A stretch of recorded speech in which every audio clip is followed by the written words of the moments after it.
The question we're going to answer today is, are rush fees actually applied by illustrators? And this is actually an amazing question because, well, just to get into it, a rush fee is a fee that an illustrator will charge to their client if the client is asking for them to hurry their work faster than they would normally do. So if it would take me a week to do a certain kind of illustration and a client needs it done overnight, then I should charge extra for that service. So I'll get into the answer of this question in a bit, but first I just want to welcome you all to the channel.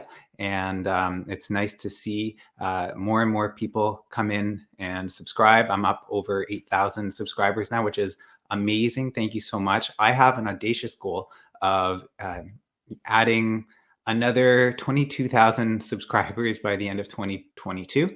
And so if you're watching these videos and you've never hit that subscribe button, please do so. And of course, if you feel like I've earned your appreciation, your like of this video, please hit that like button. So I just wanted to go through a few updates, let you guys know what's going on around here. You may have heard me talk about this next Skillshare class that I'm planning. It's going to be on Skillshare as usual. And this next one is on the process of illustrating for clients. So I've written 52 pages or something like, I don't know, 30,000 words or something like that of raw content. And I sent it to an editor to pare it back. This is my first time working with an editor, and she's just going to help me pare it back so it's not so long. My classes just keep getting longer and longer. But I wanted to just kind of preview for you guys what the class is about. So this class is for anyone who wants to learn more about how to illustrate for clients. You might be a seasoned illustrator looking for a way at making your process more efficient, or you might be a very beginner looking to learn about how the whole business of illustration even works. This class was founded on the idea that as professional illustrators, we need to be reliable enough to make good work for our clients over and over again. And in order to do this, we need to have a reliable process. We need a series of steps that we take each time we take on a job from start to finish. This class was also founded on the sense that for too many, other factors like fear, anxiety, self-doubt, and frustration with our clients get in the way. These negative feelings get in the way of our creativity. So in this class, I want to help you make your best work for the best possible clients and to enjoy your work as much as possible. And I almost missed the fact that I'm going to be releasing this class hopefully by the end of February at latest. Another update just on my Patreon. For those of you who may not know, I started a Patreon in November, and it was meant to give a more structured way of helping people with their questions. So, I mean, all of this YouTube, Skillshare, it all started with this sense that like people are coming to me asking me questions. How can I help them in a way that not just helps that person, but helps everybody? And so Patreon is kind of an extension of that. And it gives more structure to how I can help people. It helps me maybe make up for a little bit of the time that I spend on these things. Every time I answer a question, every time I meet with someone, it does take up time and it does add up. So it does help support me in that sense. So Patreon has 4 tiers: gold, silver, bronze, and participant. And each one has its own unique benefits, each tier. And this is a point of honesty. And I already expressed this to the Patreons on the Patreon page. I bit off more than I could chew. So I really have to start scaling back what I was offering.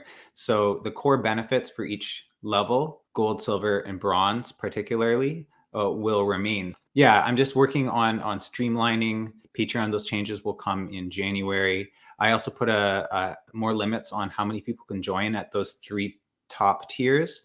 So gold, silver, and bronze now are all at a maximum of 10 patrons per tier. And then, of course, at the $5 level, the participant level, that's unlimited. And that's just because it's more scalable. There's no direct engagement or benefit that I need to fulfill each month. It's more just about supporting what I'm doing here if you want. And also, it gives you access to my brand new Discord server called Tom Fro's Patrons and Pals. This is really what I wanted the Patreon community to be about. I wanted it to be about community, about you guys being able to interact with one another, not just, one-on-one with me. And Patreon doesn't really allow you to do that. But what Patreon does let you do is it connects to Discord.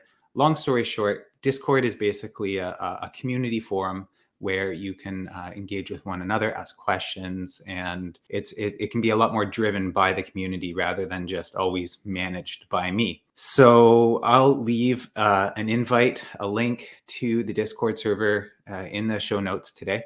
And I guess the thing with the Discord server is that it's, there's a open to the public section, which is available to anyone, patrons, not non-patrons, whom I'm calling pals, and then Patreon members will get exclusive access to the Patreon only area where there'll be more sharing and resources possible. So just trying to open up the community a bit, but also leave something special for people who are supporting me on Patreon as well. So the link to that is patreon.com/TomFroze. The link to the Patreon is patreon.com/TomFroze. The Discord link is a little bit more confusing, less straightforward, but it's basically you have to get an invite, and I'll leave an invite in the show notes here, and all are welcome. So let's just get into this question of rush fees. So the original question was, are they actually applied by illustrators? And that's actually a really good question. So I'll expand on the question. This is from someone named Emma, and she says, myself, I have no experience in this or in rush fees. I was recently asked to make 3 large-scale illustrations with a deadline of just over a week. According to the graphic Artists Guild Handbook, a rush fee is anywhere between 120 to 200%. This would make my illustrations very expensive. However, taking into account that I'll have to work many extra hours to pull this off, I would say that is fair. What is your advice and experience with this? So thank you, Emma, for the question. And as you can see here, I've written the answer. It's yes, rush fees are applied by illustrators. And let's just go through some of the points around this. So first off, rush fees are sometimes applied explicitly, like you can add it as a line item in your quote to the client. And sometimes you just build it into the price. It's something maybe you don't talk about directly with your client, you just build it in. I always recommend communicating with your client about how rush aspect will add to the fees and why. I think that's perfectly reasonable, and I'll explain why in a minute. But overall, how aggressive or how rushed a timeline in is always a factor in pricing for me. Sometimes a rush fee is a lot, like 200%, like you said, and sometimes, it's a more token amount, like 20%. Sometimes that a client can't afford much more, but you also think that there should be at least some acknowledgement of the rush for your own, I think it helps give you a sense of fairness, and it helps the client understand what they're asking for. And I mean, the bottom line is that you should always ask up for rush jobs. You should never do extra work, which rushing a job is extra work, without asking for extra compensation. So I think that it's easier for a big agency or a big illustration agency to play this game of asking for rush fees. And it's definitely harder for smaller freelancers like us because, we have a more direct personal relationship with our clients, and it will feel like we're punishing the client. That's why I think it's harder for us to ask for a rush fee. It feels like we're being punitive. Like, oh, you want to rush? You want to inconvenience me with your high demands? Well, I'm going to punish you for that and make you pay extra. But that's not what the rush fee is about. A rush fee is not a punishment for bad clients. Good clients need rush work sometimes too. Have you ever needed something in a hurry and hoped that someone could help you with that? I mean, we've all been there. A rush fee just acknowledges the fact that you're setting aside other priorities and making it a point of making this rush job a priority, this client a priority. And you're making a sacrifice for them, and it shouldn't be a sacrifice. You should be paid fairly for that sacrifice, because this is business, right? We don't work out of the goodness of our hearts. We are here to make a living. Yeah, a rush fee just makes it easier for you to prioritize your job, and it compensates for any loss of near-term earning potential that you would otherwise have. So lastly, rushing a job is a premium service. Extraordinary demands require extraordinary compensation. Just for example, if you go to Starbucks and you order a coffee, if you order a tall coffee, it's going to cost one thing. And if you order a grande or a venti, those are going to cost more because they're bigger than the tall. Asking for more work in a shorter amount of time is asking for more. If you typically take a week to create a certain kind of illustration, but you're being asked to do it in a day, then that's just a more premium product that you're offering. So you mentioned the Graphic Artists Guild Handbook, or what some people call the GAG guide.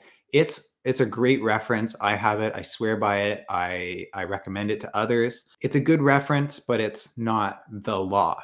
I would use it as a guideline, and to give you permission to ask for more, and to give you a sense of what's possible in terms of how much more. But you're going to get a sense of who your client is, exactly what they're asking for. You're also going to know in the back of your mind, like, how much time you actually have and how much you really have going on the side. Maybe you actually can take on a rush job and it's not going to be a sacrifice for you in any big sense. So you can use your gut and your heart to kind of come to a percentage or a fee, a rush fee that you feel is fair. But you should never be shy about asking for a rush fee. And you should also value your time and see that as part of your product. So if you're going to be staying up late into the morning to get something done for your client, that's a premium product, a premium service, and the client should understand that. And the best way of creating that understanding is to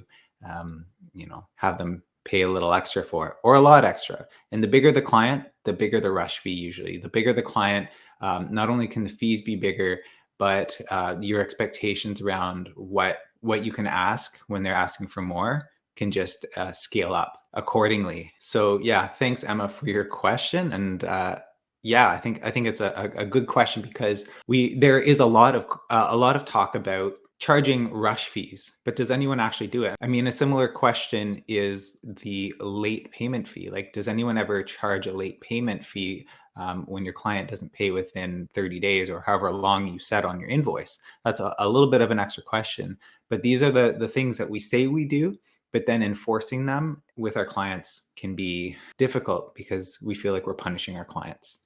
And again, it's not about punishing our clients. It's about just charging for a product and a service that we're providing. Anyway, today's a bit of a shorter episode, just like last week. I am actually busy on the illustration side, but I did want to come here and give you guys something. You can find me in my classes at tomfroze.com/teaching. And of course, you can find my Patreon at patreon.com/tomfroze. And I appreciate all your support. Again, like, subscribe, all that beautiful stuff. Hope you guys have a wonderful day.